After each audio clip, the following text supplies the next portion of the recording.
let's get going.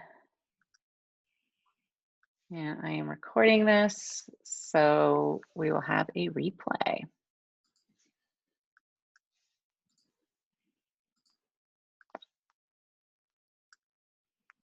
Okay, so here is the scoop. Welcome. Today we are going to talk about moving forward, having traction, making money, and managing life all at the same time. Seems so easy, doesn't it? But it's not so easy. It is not so easy. And I'm going to share with you a little story about how I kind of came up with my theory. Okay. So I'm going to stop sharing this beginning slide here because it is not part of my story. But I want you to think about this. This is a picture of me and my brother when I was probably about 12. And we, at that point, I don't think I was thinking too much about moving forward, making money, or managing life. I was thinking about all sorts of other things. But as we get older, we start to think about these things. And it probably isn't until we are an adult, like a true adult out on our own, that we recognize that there's some key to keeping things going. Like there's something. Okay, there's something. So many of you may know my past, but some of you don't. So I'm going to tell you a story about how I figured out what I think is really the key. Okay. So many people you've all been in business meetings, I'm sure, with colleagues, and you may have recognized that in those meetings, they want to talk about numbers and data and plans. Okay. But I've been in many meetings where I have brought up feelings instead of numbers and data and plans. Okay. And I attempt to be super clear and kind. And I let them know that feelings are really the only thing that matters here. Okay. So if I told you that one feeling change earned me $200,000, are you or are they now all of a sudden interested in what I have to say? Okay. So feelings are not soft, right? They're everything. It's really what it comes down to. And if you know me at all, you know that I'm a super big believer in Brooke Castillo's self-coaching model. And that's based on science and all the theories out there, all wrapped into one: psychology, self-help, neuroscience. That model brings it all together. And we really have no evidence to the contrary that our thoughts create our feelings and our feelings trigger our actions and lead to results. So our feelings are ultimately what's creating our result. And the result is money. Okay. So here's a story of changing one emotion and how that created me this multiple six-figure business. All right. So 10 years ago, I worked for a company called Worth. It was a clothing company, and I was doing recruiting and hiring and training new business owners. Okay. And I brought on women who were saying yes to a business opportunity. It's kind of like having their own franchise, not exactly, but they were saying yes to a business opportunity with enthusiasm and a healthy dose of anxiety. Okay. But quickly, they said no when they started to feel failure and fear once this whole thing began. Okay. And once they started to feel not profitable, like they weren't making money, they also started to feel guilty, that thinking they should be spending their time doing something else, because they believed that everything was falling apart in the other parts of their life. So they weren't managing life. Okay. And they weren't spending time, they thought, appropriately. So I studied this and I realized was that excited is not what it takes to be successful in business. Motivated is not what it takes to be successful in business. Smart, It's not even smart. It's not even about smart. Okay.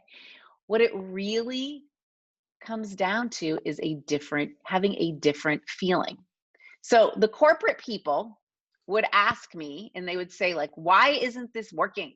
Like, what's up with this? Why isn't this working? Why aren't these people that you brought on, why aren't they turning a profit? Why are they failing? Why are they feeling defeated?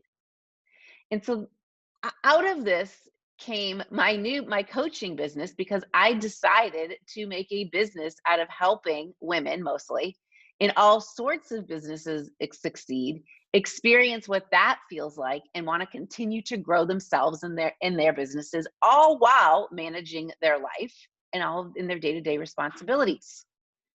Okay. So going back to corporate, them saying, what's going on? What's going on? They have all the data, they've got a business plan. What's the problem? The problem came down to the fact that they were not committed.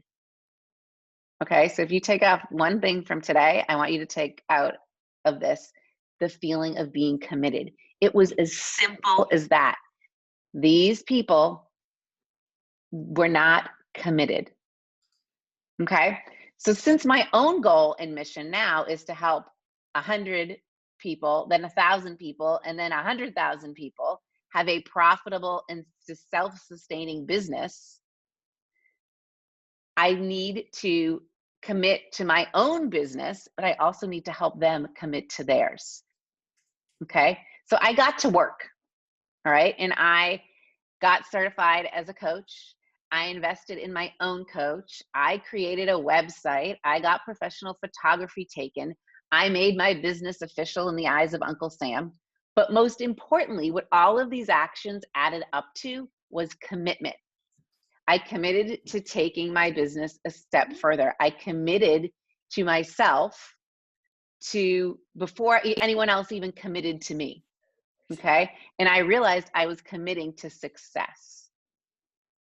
Okay. So I said to myself, can I now commit to the result I want in the business? And that's exactly what I did. I put a number, okay, in the result line of the model, and I worked through what I needed to do and feel and think in order to reach that level of a result. Okay. At times, we all go, I'm sure, into doubt and confusion. Okay. Who said things like, I don't know, or I don't know how. Okay. Or I don't know if I can make that much money. All of those thoughts were creating doubt and confusion. And the action that comes from doubt and confusion is not going to lead to producing the result of $200,000 in a business. Okay. So I recognize that early on, because early on, how many of you, even now, not even early on, how many of you feel like this? How many of you go like up and down and up and down in all of your feelings?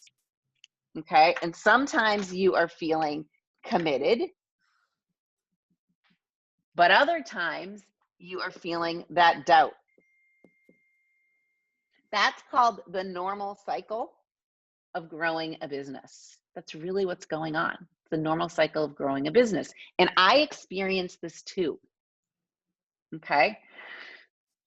But what I had to tell myself is that down here, this wasn't going to do it. I had to be staying up here on the commitment line. All right. Now, I remember I was doing all of this certification to be a life coach, and I had decided to hire a business coach to help me and to really take care of like how to do this. And one of the things that my husband brought to my attention is that when I was working with these business owners in my previous job, one of the things they did was question me and second guess me and argue with me, because they didn't believe me when it came to the coaching I was giving them. All right. I had all these great ideas right? I always used to joke, if someone else tells me that that's a great idea, I'm gonna like, you know, bah, okay? So I had all these great ideas, and corporate had all these great ideas, but these women that I had been working with before were not putting them into place. They were doubting me, okay? So their brain was holding on to the doubt. So my husband said to me, hey, if you're gonna go work with this coach, you need to change doubt into commitment. You need to feel committed to doing everything she tells you to do instead of second guessing from a place of doubt. And if you can commit, then you should go for it. Okay.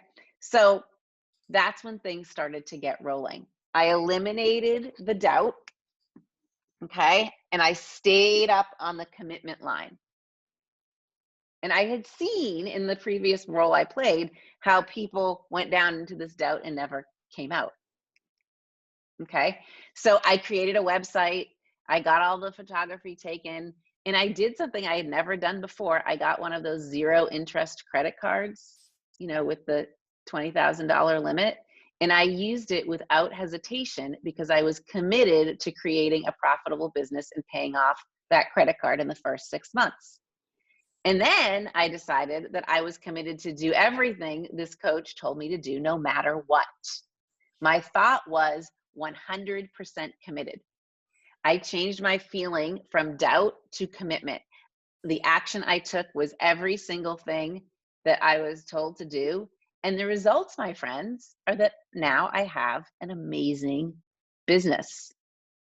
Okay, so like multiple 6-figure business. Now, you may come back to me and argue that it was the coach, or she had a good system, or there were 5 other people, but there were other people that were helping me.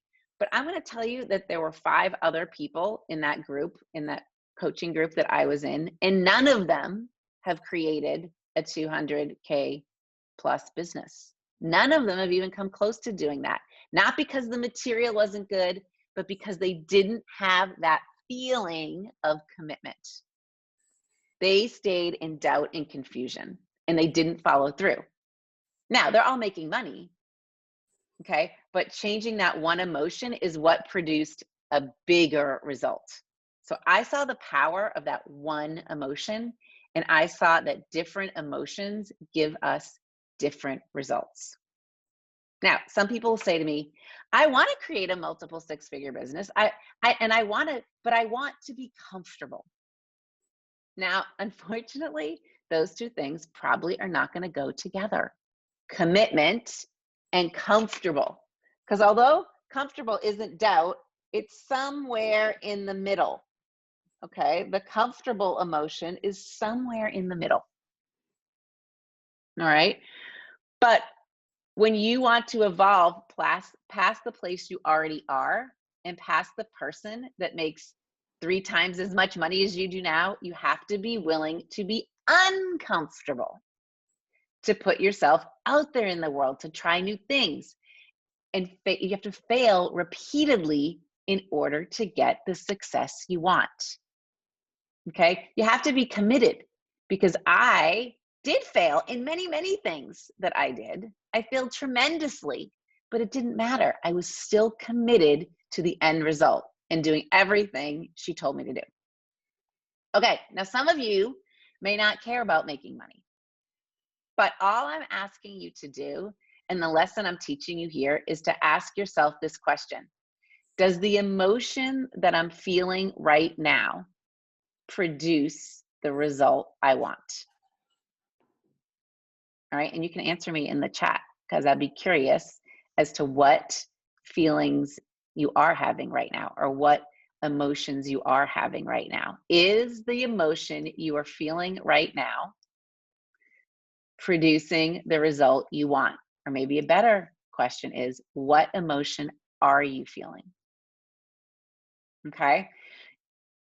If you are in fear or doubt, is that going to produce the result you want? If you are in apathy or confusion or anger, is that going to produce the result you want? So more important than a business plan, more important than a calculation, more important than understanding social media and marketing and all of those things, that the people in the boardrooms tell you to do and think. The most important thing to moving forward, making money, and managing your life, enjoying good relationships, enjoying your house and your kids, enjoying your business. Okay. The most important thing is you need to feel the emotion that will fuel action and produce the result you want. Okay. So you may be asking me, okay, how do I make sure that I'm feeling the emotion that I need to be feeling? Well, that comes from your brain and your thinking. Okay. And that, if you go through that model, and if you're not familiar with it, that's okay. If you recognize, though, that thinking creates feelings, which creates actions, okay, I want to invite you to learn more about that, okay, to really learn more about it, okay? All right, so in the chat, we have feelings like vacillating between commitment and doubt. Yeah, right? Like you can be on this roller coaster, okay? But guess what? I would urge you to attempt to stay in the committed part, and that is going to come from your feelings, okay? Now, someone else, Angie wrote, yes, currently committed, but it changes with life situations. I let life ruin that feeling. Okay, life is a fact. We can't change it. I was just talking to someone yesterday about this. We can't change what's happened in the past. We also can't change what's happening in the present, like the facts of it. A kid, a spouse, okay, they're having a bad day. Household stuff, it creeps up on us.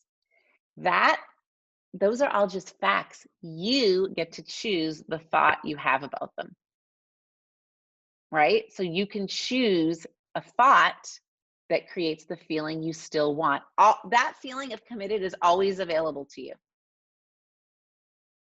But sometimes we tell ourselves stories that it's not because of life, right? But I would argue, even when life is happening, you can still be committed. All right. And here are a few thoughts that I will offer you when life gets in the way. Okay. So when life gets in the way, and what would be a good example of life getting in the way? Who has an example of when life gets in the way? What do you think? Anyone else have anyone have an example of when they feel that life gets in the way? Let's see. Should we say that there is illness? Someone's ill. All right, let's just go with illness, okay? So the circumstance or the fact is that someone out there is ill. There's illness in your family. Now, I am not going to say that illness is a great thing, okay? No, I'm definitely not going to say that. But you could go with, yes, Sarah is ill. I have some things I need to take care of. Sarah is ill, and I have some things I need to take care of, and that's okay. All right, so that phrase, and that's okay, puts you in a whole different mindset. Like, yes, you can attend to the kid and you can continue working. Maybe not at the same pace, but you're not letting the whole thing go. You're still committed. Okay? It doesn't all have to fall apart. The roller coaster the roller coaster doesn't have to be like this. It can just be like this. It can be smaller. Okay, someone else wrote imposter syndrome. They're feeling like imposter syndrome. It's real. I know I am an expert in my field, but the nuances of running your business sometimes speak louder. Okay, tell me more about that, Angie, right? And two Angies. Angie R, tell me tell me about the nuances of running your business. I want to know more about that, and then we'll put it in the model. Okay. Imposter syndrome, that's a whole other thing in a way. Okay. So, what do you feel like when you're experiencing imposter syndrome? Doubt? Is that fair? Okay. So, if you're feeling doubt and you're tying this to imposter syndrome or inferior, someone said either one works. We'll go with inferior. That's all coming from a thought. The thought is, I don't know enough, or who am I to be doing this, right? Who am I? All right. So when you have those thoughts, yes, it's going to lead to that feeling. And then the action you take is kind of subpar. It's probably not so great. It might even be less action. And then the result is I'm going to go with no money. Okay. So, but I'm going to say all of the feelings in the world are available to you right now.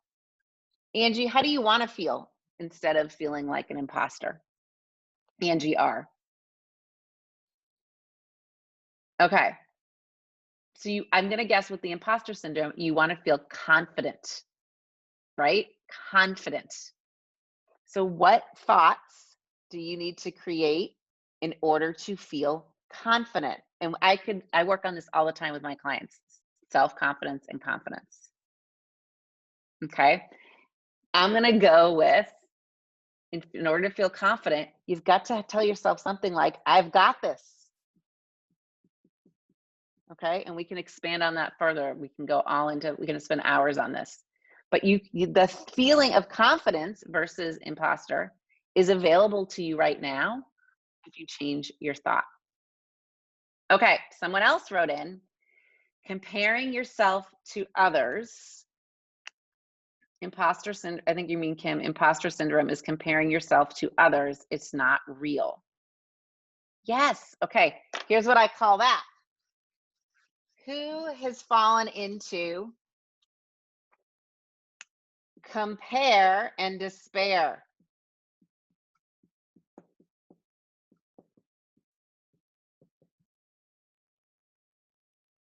Anyone ever fallen into compare and despair? Probably yes. Okay. Again, not helpful, right? You're not that other person. You're your own person. You have to kind of, I like to say, swim in your own lane. Okay. All right, and I'm going to go address this. Indirect revenue of running your business, keeping up with social media, logistics of administrative accounting, when you need to get these items done and they are keeping you from making money. Okay, so here's what you need to do there. Your brain knows the answer to how you can get these things done and make money. So you have to go in there and get curious. How could you do all that stuff and make money? Anyone have an idea? How can you do all that? I'll call it like the back end of your business. How can you manage the back end of your business and also the front end? The front end is the actual delivering of services. How can you do that?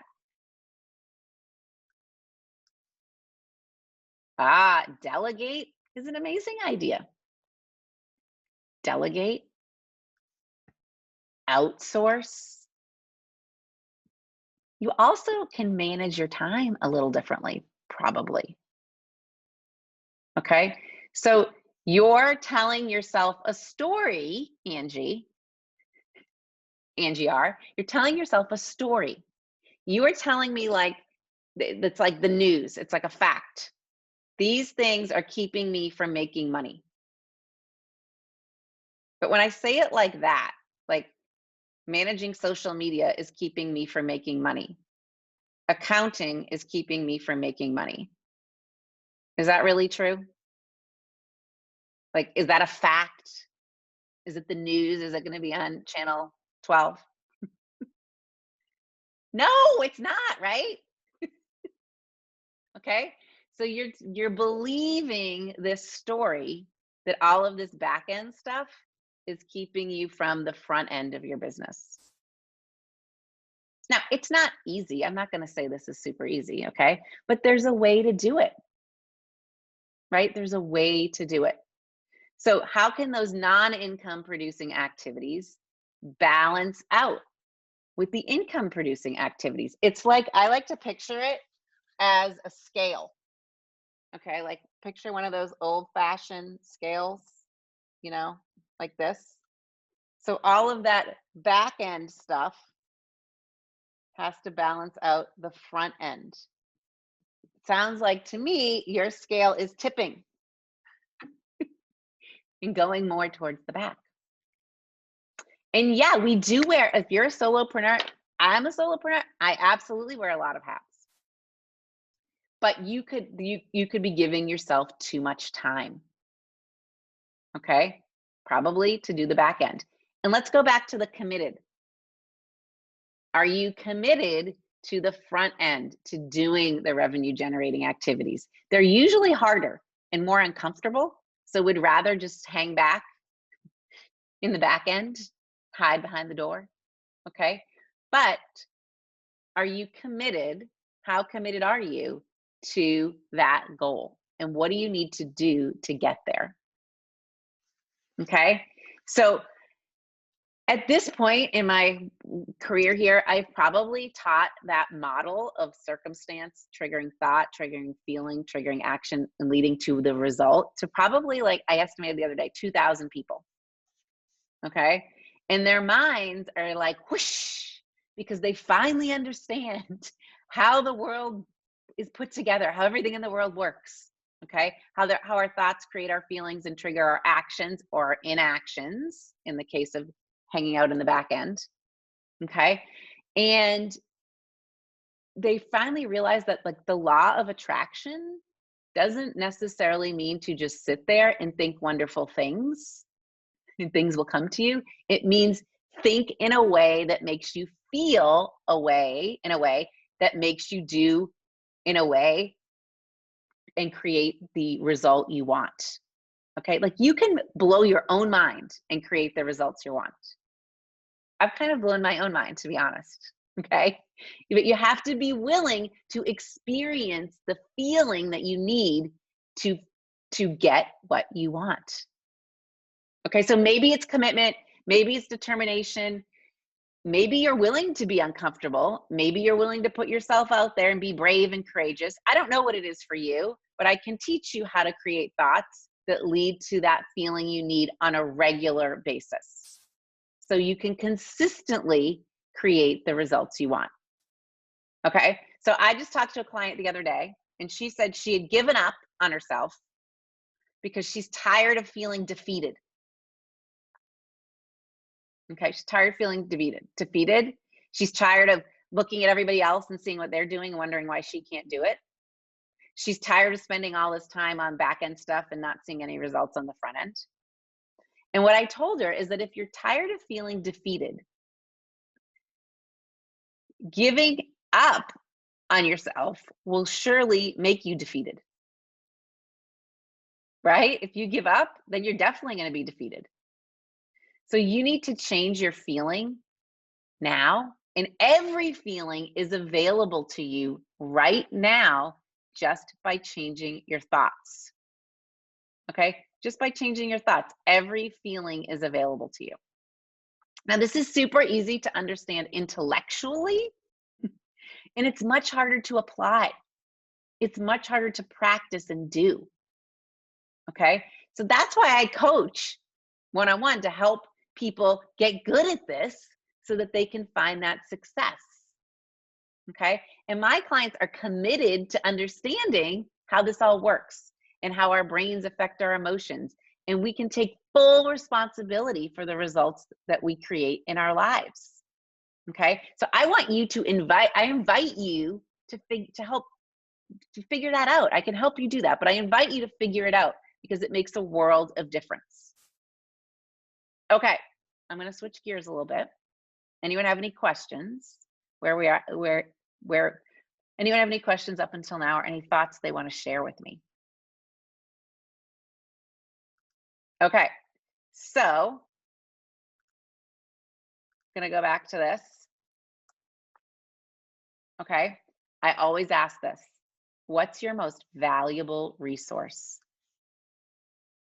What do you guys think? What's your most valuable resource? Angie, Lisa, Kathy, John, what do you think your most valuable resource is? Time. Time. Time. Okay. Okay, Kathy, you should know the answer to this. I know. I know you say it's brain power.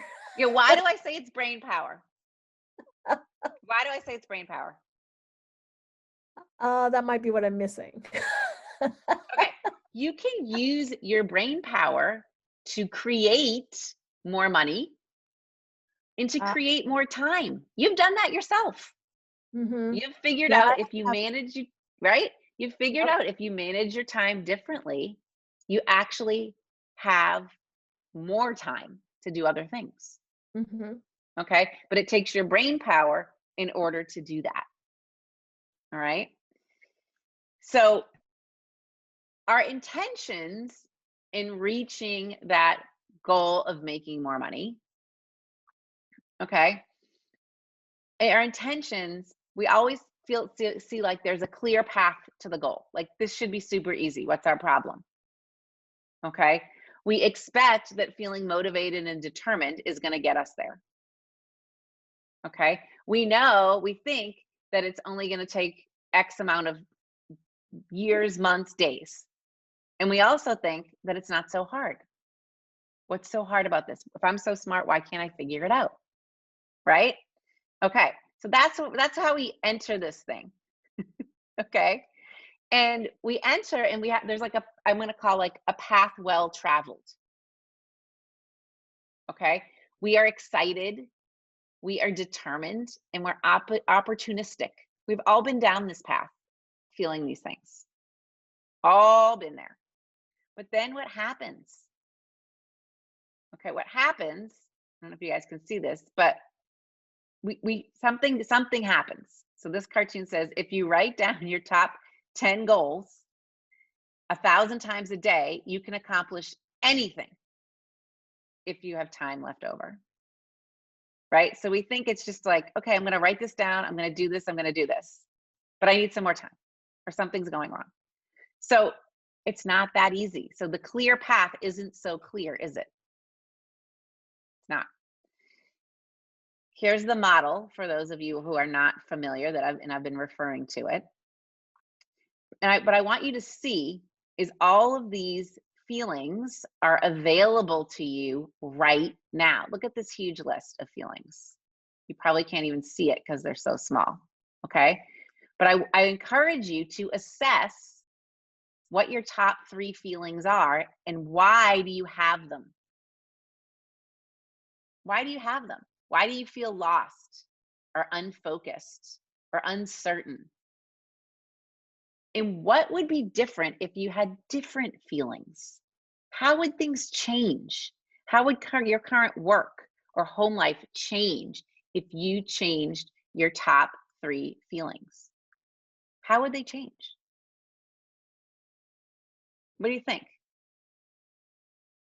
What would change if you changed your top 3 feelings? Would your result change? Would anything change? I'm going to go with yes. Okay. I'm going to go with yes. So here's something to consider. Okay. I'm going to stop sharing. Here's something to consider. Okay. We have, we often decide, I think I'm just going to throw in the towel, or this isn't working. This little piece of what I'm doing isn't working. Okay. I love the quote. Listen to this quote. It's a slow process, but quitting won't speed it up. It's a slow process, but quitting won't speed it up. Isn't that so true? Right? It's so true. So one of the things I'm working really hard on with my clients is making commitments and increasing confidence, increasing our resilience. There is a very small percentage of people out there, okay? A very small percentage of people who utilize those skills of making commitments, increasing confidence, and getting where they want to go. There's a very small percentage. Very few people decide to develop the skills of committing, the skill of resilience, the skill of confidence. But those are the people I love helping. Those are the people I want to help. Those are the people I want to work with.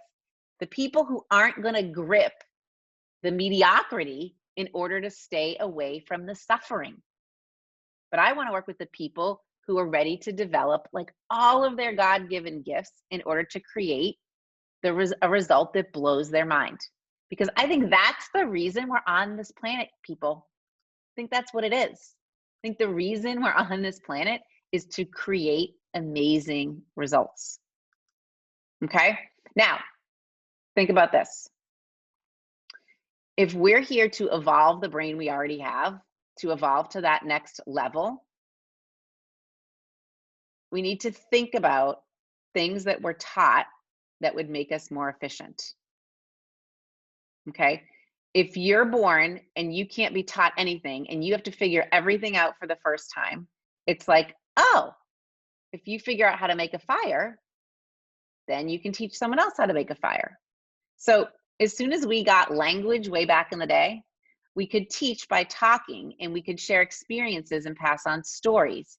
And that's when we were able to take that knowledge and compound it into such a short amount of time of learning something versus having to go figure something out. Okay? So the idea that we're able to evolve beyond our ancestors because of what they teach us, and our children and their children will be able to evolve beyond us because of what we teach them, is really kind of amazing. But what I find so sad is that we don't teach people how to manage their brains. We don't teach people how to manage their emotions. We don't teach people how to create commitment. We don't teach people how to overcome all of their self-created fear. Okay? But we also I don't feel like we teach people how to overcome the desire for indulgence. Okay? But my clients generally want to learn this material and get to that next level. All right? That we can evolve beyond ourselves and create a result that's never been created for ourselves. We can do this. All right? So, remember, our brain, okay, is going to keep teaching us how to seek pleasure and avoid pain and not to expend too much energy. But when you take that primitive brain and you put it in an environment like this, 2020, where there's lots of things to indulge in, a lot of pleasure to spin around in, a lot of opportunity not to expend effort, and a lot of ways to avoid pain, you will not evolve. Basically, to evolve, we need to tell our primitive brain that that's no longer useful. We have to tell our primitive brain that's only useful when we're in true danger. And that's kind of rare, you guys. We're not in really true danger anymore. So we have to use our prefrontal cortex, our upper brain, to create more and more opportunities for us to develop and create the results. And that's how we're going to blow our own mind. All right. So let's talk about that quitting. Quitting slows us down. But quitting is really a habit. Quitting is a skill. You're like, wait, what? What did she say? Yeah, quitting is a skill. Okay, so I talk about this all the time. What we practice is what we get better at. So if you're practicing overeating, you're going to get better at overeating. If you're practicing drinking Chardonnay, then you're going to get better at drinking Chardonnay. Okay. If you're practicing quitting, then you're going to get better at quitting. If you're practicing justifying why you're quitting, then you're even going to get better at that. Okay. So you're developing the skills that will help you quit in the future. Isn't that kind of crazy? Also, people develop the skill of like never not sticking with something for long enough and hopping either from strategy to strategy or business to business or who knows what. Okay. And that's kind of like a form of quitting, hopping around. So quitting is something that too many of us have too much practice at. Okay. And if that's you, I'm going to tell you the good news. Okay. In order to quit something, you have to have committed to it in the first place. Think about that. In order to quit something, you had to have committed to it in the first place. So that means that there's something inside you that wants more. There's something inside of you that believes you can have more. And that's a beautiful thing. But if quitting is your answer to that, that's why you're not getting that beautiful thing. So quitting sounds like a terrible thing for most of us because it prevents us from getting what we want. But there's a reason why we keep doing it. What do you guys think the reason is? Why do we quit things? What do you think? Or why do you skip around from like strategy to strategy? What do you think's really going on there? Because you don't see the results quick enough. Okay, you don't see the results. That's an answer. What else? What else do you guys think? Pain and discomfort. Yeah, that's totally fair. Anyone else have any ideas? Fear. Okay, so think about this. So kind of what Kathy said basically was failure, like you're not getting your results. We've got pain and discomfort. We've got fear.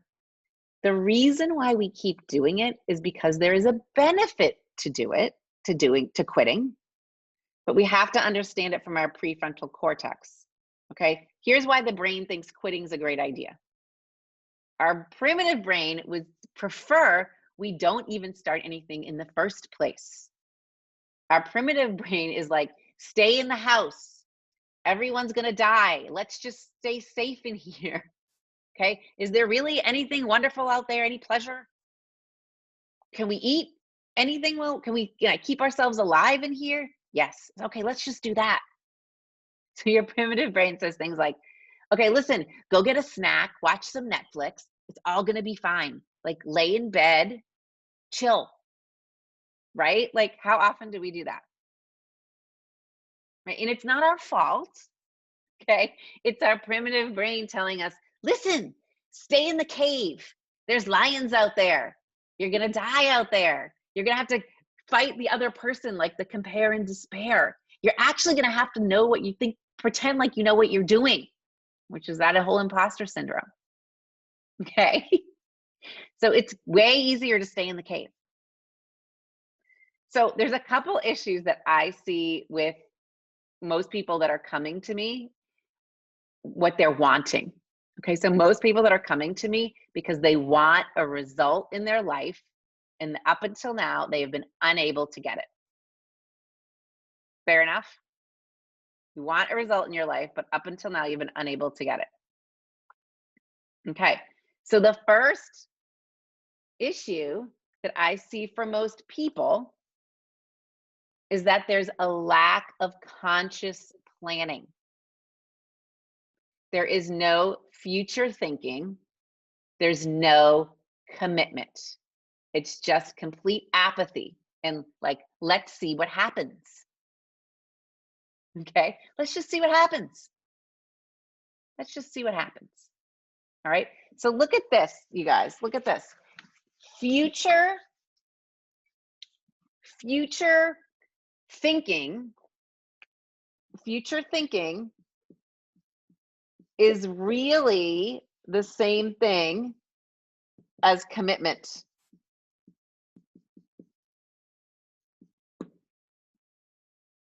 conscious planning is really the same thing as commitment. So let's just see what happens. That's not up here. Okay. But here's what I want to tell you. Even when you don't make commitments, when you don't do this conscious planning or future thinking, you're actually making a commitment to staying the same. So if you don't commit to the future thinking or the conscious planning, you are actually making a commitment to staying the same. Isn't that interesting? Okay, you're making a commitment to let life just happen to you. So when we say like life gets in the way, well, you're letting it get in the way. You're committing to it getting in the way. Okay, you're making a commitment to living your life by default instead of deliberately. So creating compelling reasons and commitments, that's a life on purpose. That's the moving forward, the making money and the managing things. Okay, but it's extremely rare. So go back to like the default plan of this is supposed to be easy and I'm supposed to see success in a week, all that stuff. Yeah, the reason that isn't happening is because the people who are really committing, there's not a lot of them. So oftentimes who has like 20-year-olds, 30-year-olds? Who has adult kids? Okay. So you people with adult kids, you see them making more commitments. All right. They kind of decide on a career, thinking that it's actually going to last forever, knowing we all know it's not. They decide on a career, they commit. They commit to, where they're going to live. They commit to maybe who they're going to spend their life with. They decide to get married. Okay. Those are all kinds of commitments. They're making lots of commitments. Okay. And then they have kids. And then they go, stop committing. Think about this. This is kind of true. Happens to all of us. Okay. So those kids come along, and then all of a sudden they stop committing to themselves. They stop creating. They stop pushing themselves beyond their comfort zone. And they just kind of stall out and wait and see what happens next. Okay. So some people get this idea in their head of something they want. They believe they can have it, but they don't commit to it. All right. So think about that. So not kind of like failing or quitting is a form of commitment. Okay. And think about when you started to kind of go down the slippery slope of committing less and less. Okay. Second thing I see in people all the time is that people make commitments, they write down the goals, and then they quit. Right. So they're committed. They've like written the goals down, but then they quit. They don't take action. They quit. Some of them even quit before they start. Okay. Some of them, the first sign of failure, the first sign of the need for resilience, they quit. And they justify. Okay. So this is the skill of quitting. They get good at justifying. They get good at making excuses. They get good at not believing it's possible. They get good at giving into false pleasure. Quitting is kind of false pleasure because you think there's something better on the other side, but really it's an indulgence. Okay?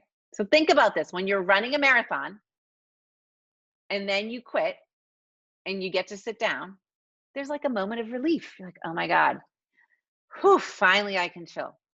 Like, yep, I wasn't made to run that 26 miles. I'm just happy I got to 15. Okay. So they quit. The pressure's off, right? They don't have to go for the 26.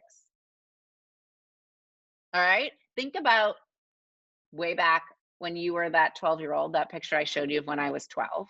Okay. And you're running for student government and you're like thinking it's a popularity contest and you're afraid you're going to lose and you quit. There's kind of some relief in that. You don't have to lose, right? Because you quit. Okay. So only you know what your quitting looks like. And I just want to tell you something. You're probably not calling it quitting. Okay? You're probably justifying it and saying, "Oh, something came up. Oh, I was just too busy." So just notice what it is for you. We all have kind of different things. If you're trying to lose weight, every single time you quit, what did you call it? Like, "Oh, it's never going to happen. I'll just start on Monday again," or this isn't working. You're really good at just justifying it. You're really good at just making excuses. It was the holidays, and then it was my birthday, and then I had too much going on, right? What do you use? So I want you to ask yourself, what do you use as your reason for quitting? Okay. All right. Here's the next secret. When you truly commit to something, quitting is not an option. When you truly commit to something, quitting's not an option. You remove it as an option. A lot of people get super nervous when I say stuff like this. Because they're like, shit, I'm actually committing. I can't quit. Okay. And this is the best, this is the best example I can use. Okay. So for most people that are my clients, they have been in some sort of relationship. Okay. And either presently or in the past. Okay. They've had a significant other. All right. So when you commit to your spouse, okay, like kissing other people is no longer an option. Okay. It's not something you really even worry about. Okay. There's going to be the tons of cute people out there in the world. There's going to be tons of really good looking men or women. There's going to be lots of opportunity, but it's not even an option. So you don't even see it. You're not even looking for it. It's not even relevant. You're not like, oh, look, that guy's so cute. He's so, so cute. Oh my God, he's right there and I'm married and I can't kiss him. Right? Like you don't think that. Like, cute dude, but the option to kiss him is not even there. It's not even in your repertoire. Okay. So, hey, when I got married and I just focused on my husband, it gave me a lot of freedom. I didn't have to worry about every guy that's coming into my space. I was already married. It was done. Okay. I know that's a silly example, but I think you get what I'm talking about. Okay. So that's commitment.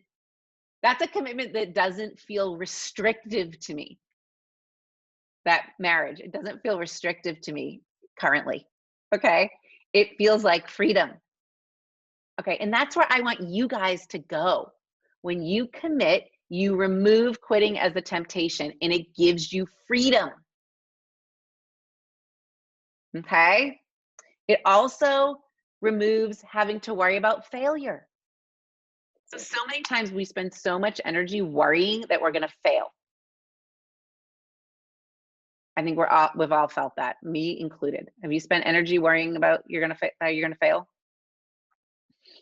So many times we spend so much energy worrying that we're going to fail. The only way we fail is if we quit, right? So what we're worried about is that we're going to quit. We spend so much energy worried that we're going to quit. I just say, okay, just don't quit. And then you don't have to worry about it. It removes all the worry. So if I get to a point where I fail, that's where I double down. Like quitting isn't an option. You're taking away the option. There's no temptation to quit. It's just not even there. You've got some freedom. Okay. So don't even consider doing the things that don't support the thing you're committed to. How many of you have like options?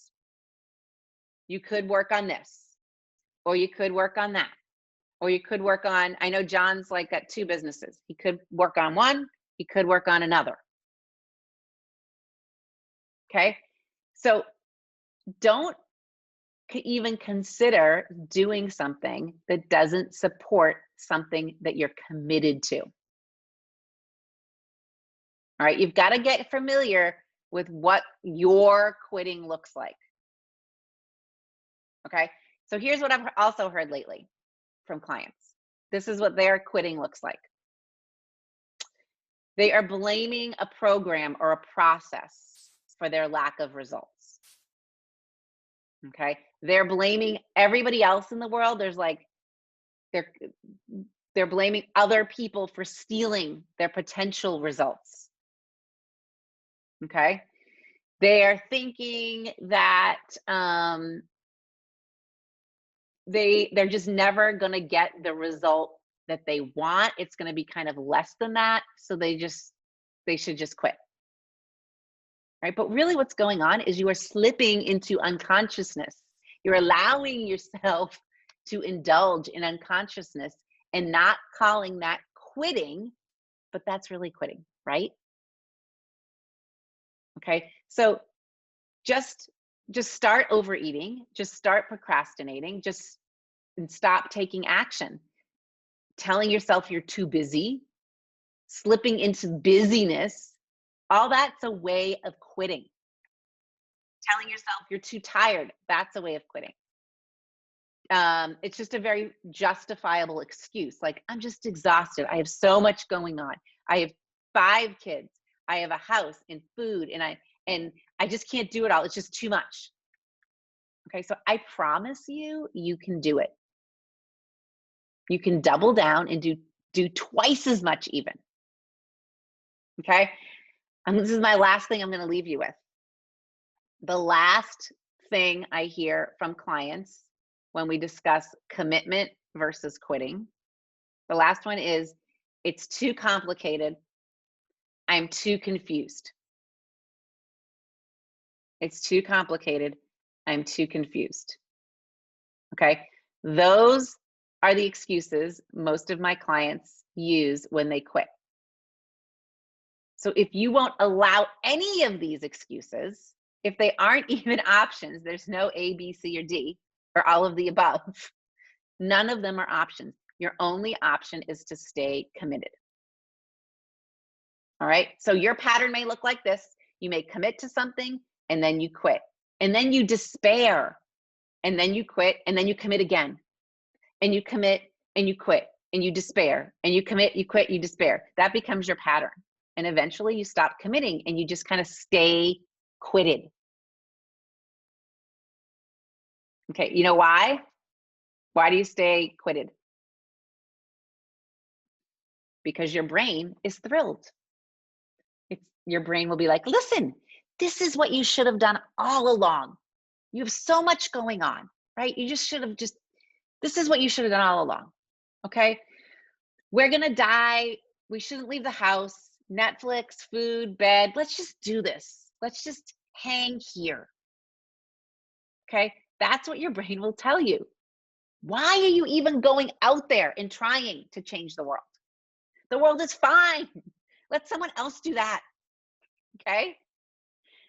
So I always get in this conversation with people that are like, why are you always telling people that they can go make more money? Why are you always telling people that they should go create a huge, wonderful business? Why are you always telling people that they should go get, the body of their dreams? It's all so exhausting. Andrea, why are you always saying that? Many people don't want to do that, they tell me. And I always say, I am interested in the people that want to do it. I'm interested in the people that want to commit to it. And I'm interested in the people that want to stop quitting. Those are the people I want to help, because there's a lot of us. Okay, there's a lot of us. We tell ourselves we don't know how not to quit, but we do. And we just have to stop doing it. Okay? What's hard is what remains, what we're left with, which is our emotions. And that's where we bring the model back in. We start embracing the discomfort. And instead of closing down when all that discomfort comes in, we open up to it. Okay, so this is using committing to move forward. All right, it is 1 o'clock. I have blabbed on. Does anyone have any questions or anything they want to share with me? Anything I can help them with? So I invite you all to explore this thought of committing versus quitting and what it looks like for you, like what your version of it is. Okay. I am happy to help you move through it. Probably the best way is to set up a call and we can talk, but it's a process. It's a process. It's not going to happen overnight, but I think you can see how your brain can play tricks on you. All right. So the key to moving forward, making money, and managing your life is committing and not committing to quitting. Okay. All right. That is all I have for you today. I hope that was helpful. Let me know, reach out, go to my website, schedule a call. We can chat. All right, everybody. Have a great day.